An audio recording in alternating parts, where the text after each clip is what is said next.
The Minnesota Vikings take to the road for New Year's Day. Skull faithful hoping the clock striking midnight on 2022 doesn't mean that fairy godmother lady comes knocking. And he has done it again! Cheeseheads want to make the dance. It's going to be vital their defense this week keeps up what they've been doing lately. Green Bay's on a 3-game win streak. 20 or fewer points allowed in each game. And how about the Packers D's standing tall today? They would also love to steal a ball or two from Minnesota's offense. They took it from Miami's 4 times last week, 8 in their last 3. Uh-oh, that one's picked! That INT, one of 3 their defense came up with versus Tua last week, held them to an 80.8 rating. 2nd and 13, that's picked off by Devondre Campbell! Now, their secondary did get dinged along the way. Tagovailoa threw for over 12 yards per attempt, over 300 yards, and they had a lot of issues staying with Tyreek Hill and Jalen Waddle. They gave up over 100 yards to each, some big ones too. Waddle with the speed, takes it inside the 30, keeps on going, all the way home, touchdown Miami! Now, here comes JJ, not the Outer Banks dude. Justin Jefferson, 130-plus yards last week, 3 straight with 120-plus, 1,700-plus on the year now, more receptions than anyone, 8 gritties. And it is, guess who? Justin Jefferson!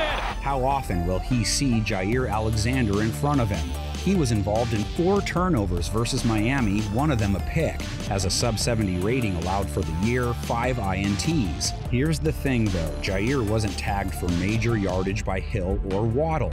He wasn't tagged for much of anything in week 1 when the JJ show launched. He went for 184 yards and 2 scorers. How is he that wide open? Jefferson again, inside the 10, lunging for the end zone.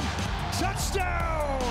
Minnesota won that game 23-7. That's the problem. Jefferson can start from anywhere. Alexander doesn't always follow. In week 1, he was rarely covering Jefferson. Their safeties have to play Jefferson well too, or he could hit them like Miami's duo did. And Jalen Waddle beating Rasul Douglas for a first down. Pack will be challenged at the tight end spot too. They've allowed one of the highest ratings to the position at 110.2. TJ HOCKENSON is the number 2 option for Kirk Cousins now. He's turned into what, a top 5 guy at the spot?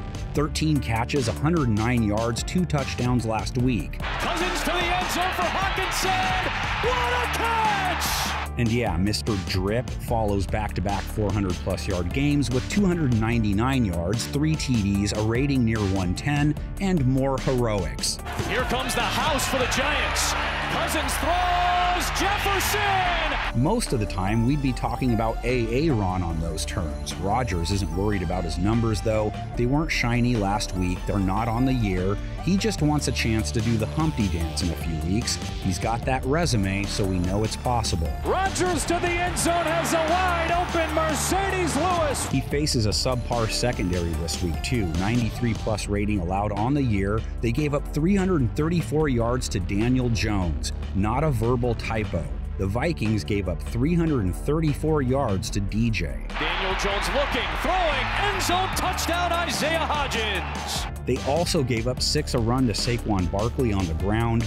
Pack's backs were quiet versus Miami. Neither guy even had 40 yards. Which brings us back to Minnesota's offense and Dalvin Cook. 64 yards, 4.6 a run last week. 4.3 or better, 3 of his last 4. Look out for Dalvin Cook. Uh-oh. Turn on the burners, young man. Pack allowing 5 a run to running backs in 2022. That's rough. Plenty on the line for both teams. Get the comments section cooking. You know the recipe. A hearty game preview guy. Happy New Year to you all.